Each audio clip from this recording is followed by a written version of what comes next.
I have to admit, I had a different plan for this episode, but when I shared on my socials that I'm recording an episode on rules and behaviors that effortlessly magnetic women live by, I received a massive response, a number of questions about specific examples and things you want to know. So I decided to just go with it, do a part two right away, and deliver on that. So I hope you enjoy part two on the behaviors and rules that make any woman extremely beautiful and attractive, regardless of what you look like. If you're new here, my name is Laura Nagel. I'm a dating strategist for high achieving women and the author of the Dream Framework, the first and only dating coaching program with a 6-month results guarantee.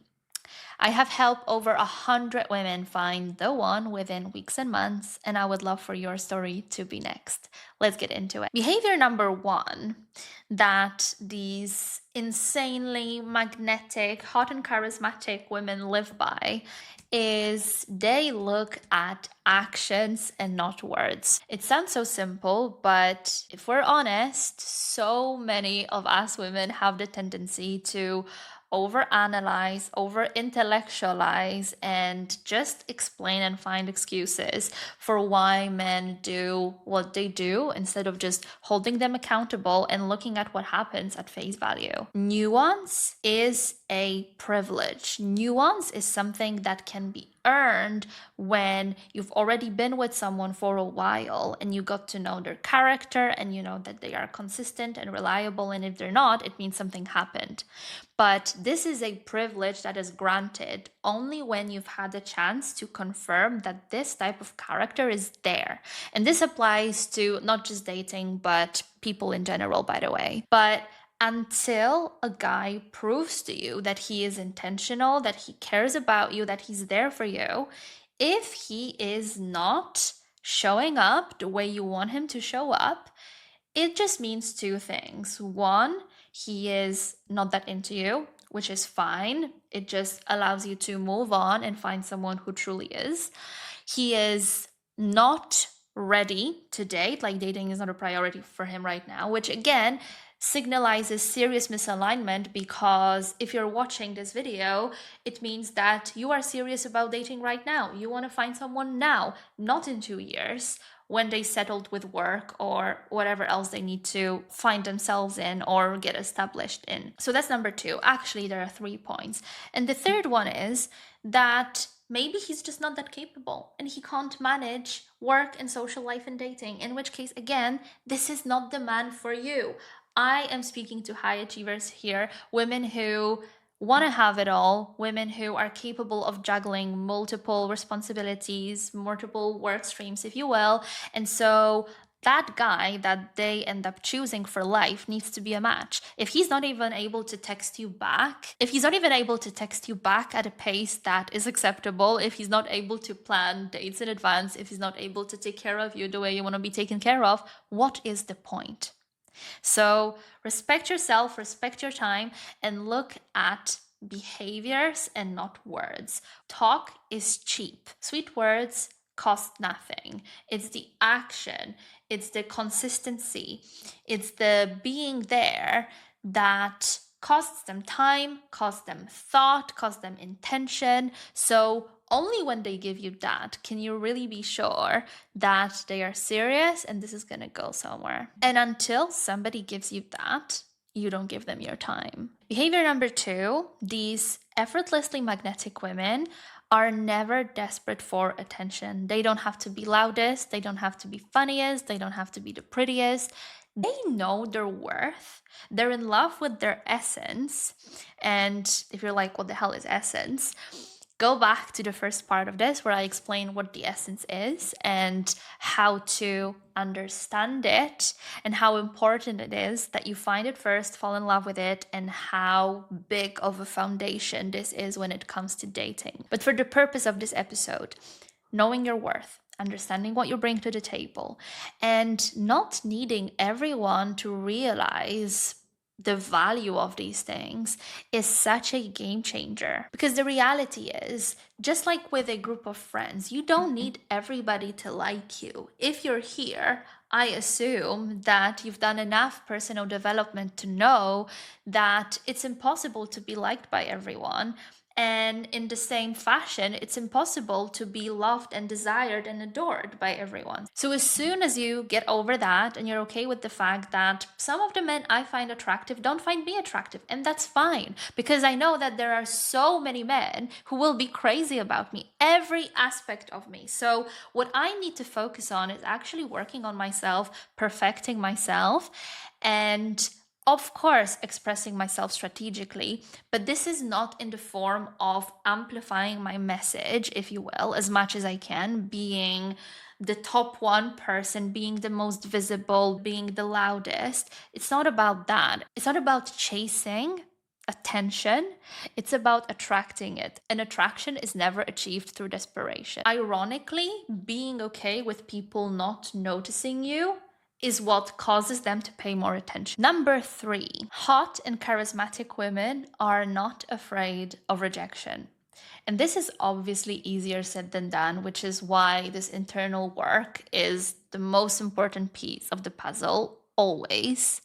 If something's not going well in your dating life, it's never the dating pool, it's always you. Like, I'm sorry to bring it to you. I know it's a controversial take, but that's what it is. And I would know, being patient zero for myself and now seeing it in dozens and dozens, hundreds at this point of women. And so having that healthy self-love and self-esteem helps you so much to handle rejection.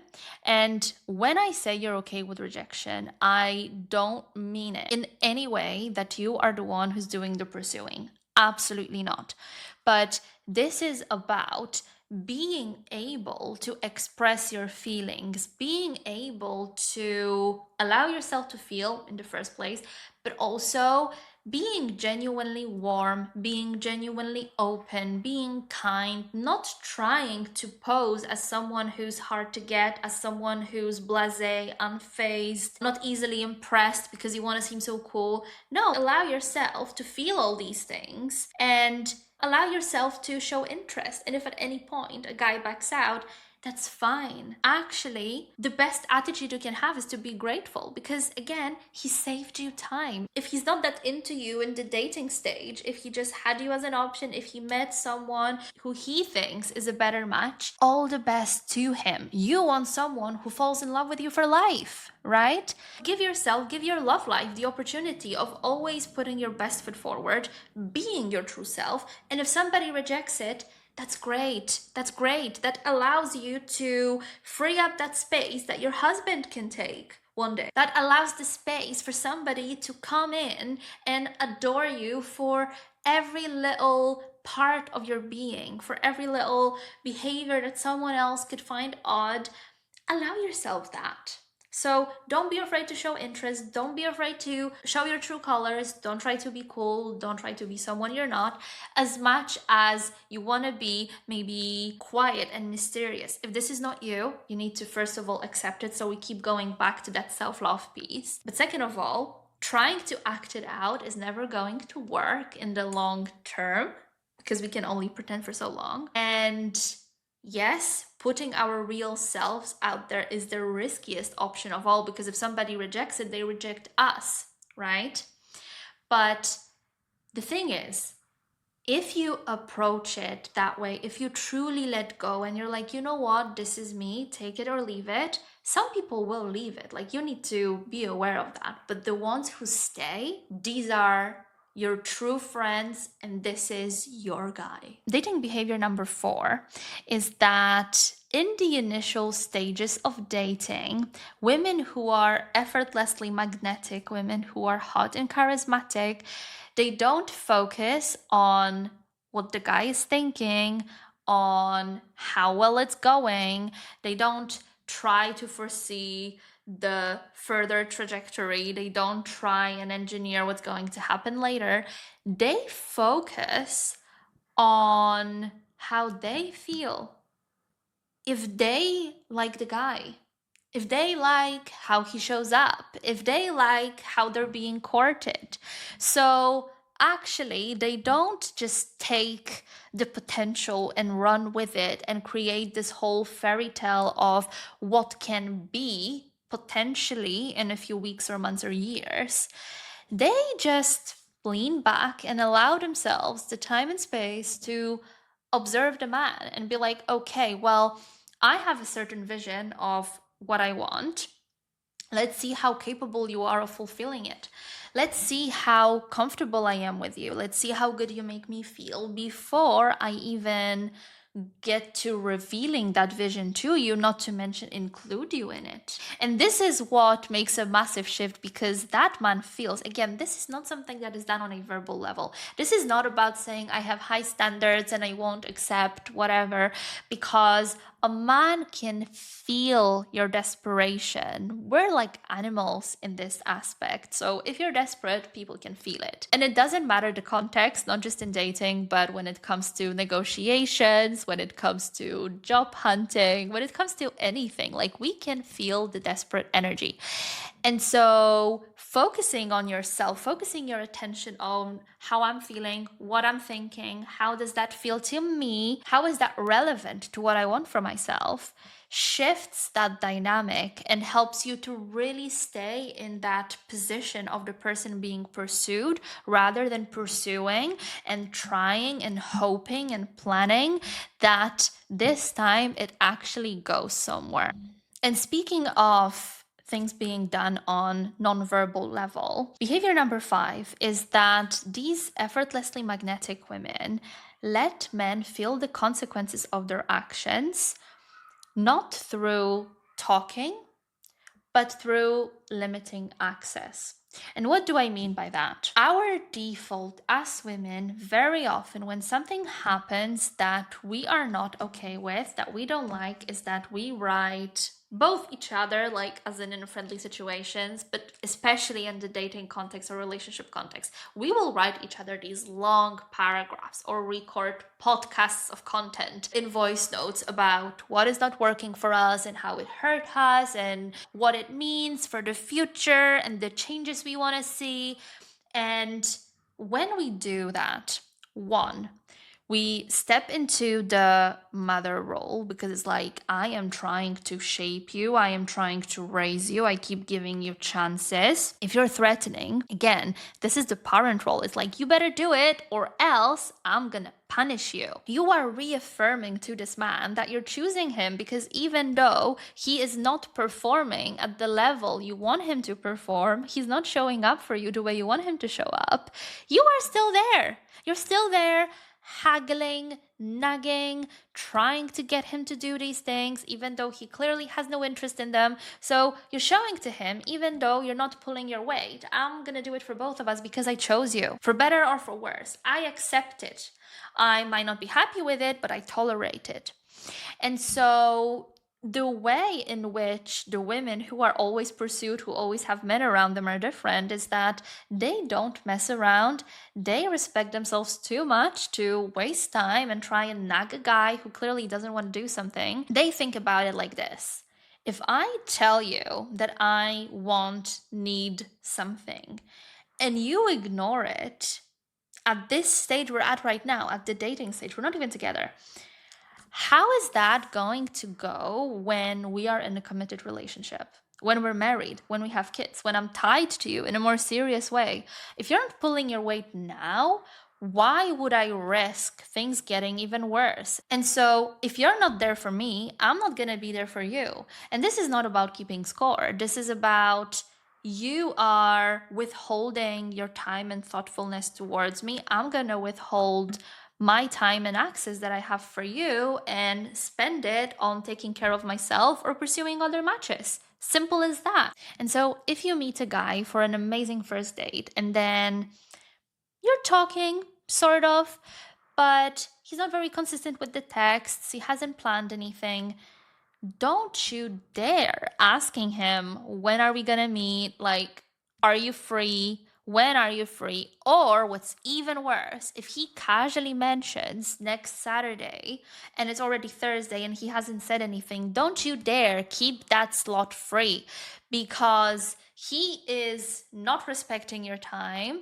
so he will not get it. You should actually make it a point to plan something for that Saturday, and if he asks you, you just let him know. Well, I'm busy on that day. You never told me, you never confirmed. So I just assumed that this is not happening, which is why I organized something else for myself. And this is how not just men, people in general learn best, but especially men. They don't communicate through words as much as we women do.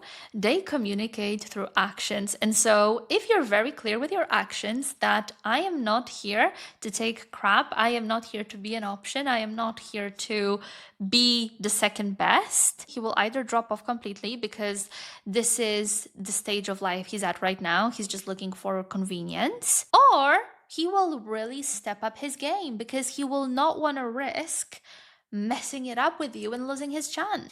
And speaking of access, the last behavior I want to speak about today is understanding the difference between being open, having an open attitude, and giving actual access. Because the mistake I see very often is that women think that you can only be one. You can either be very guarded and closed off and, keep everybody at a distance, or you can be very open and allow everybody in, doesn't matter how new they are and how little you know about them. The women who are hot, charismatic, who are effortlessly magnetic are the women who are open and warm to everyone, who are a great conversation, fun to be around, but they don't necessarily share their secrets with everybody. They don't necessarily make time for everybody. It's one thing to be kind and polite and fun, make jokes, whatever. Like, you don't need to hold back in that regard. It's another thing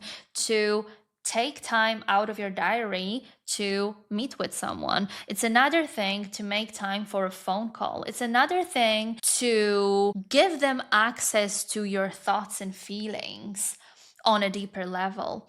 And so knowing that you can have many topical level contacts, acquaintances, friendships, or dates is one thing, but who gets to access the real you and your resources, your most precious resources, and time is one of them, is a completely different matter.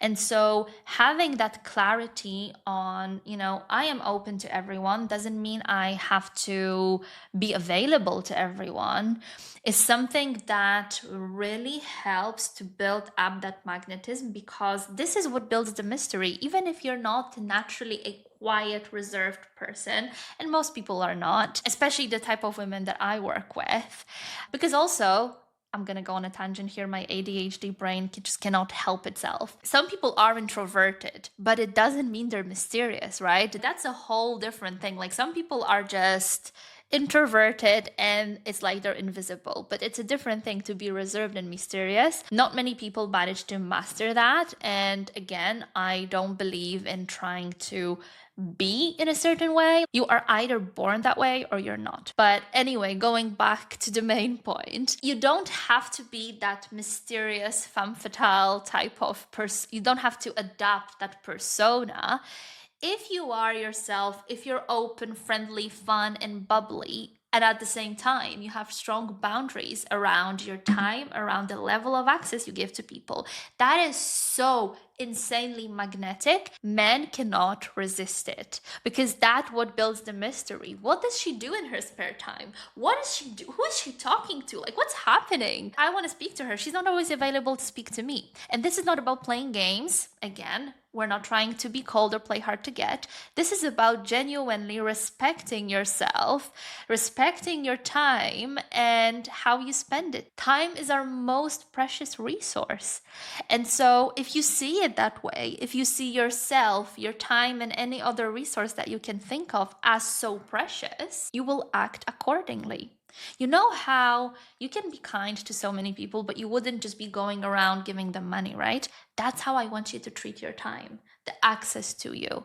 You can be kind and smile and speak to everyone, but just like you don't give them the money, don't spend your access on silly people and silly things. Now, if you are ready to become this hot and charismatic woman in 2026, take my free dating audit. It will tell you exactly what your biggest problem is in dating and the next 3 actions you need to take in order to fix it. The link is in the description. And this is it for today's episode. I am posting weekly, so if you don't want to miss insights on how to find the one, make sure to subscribe.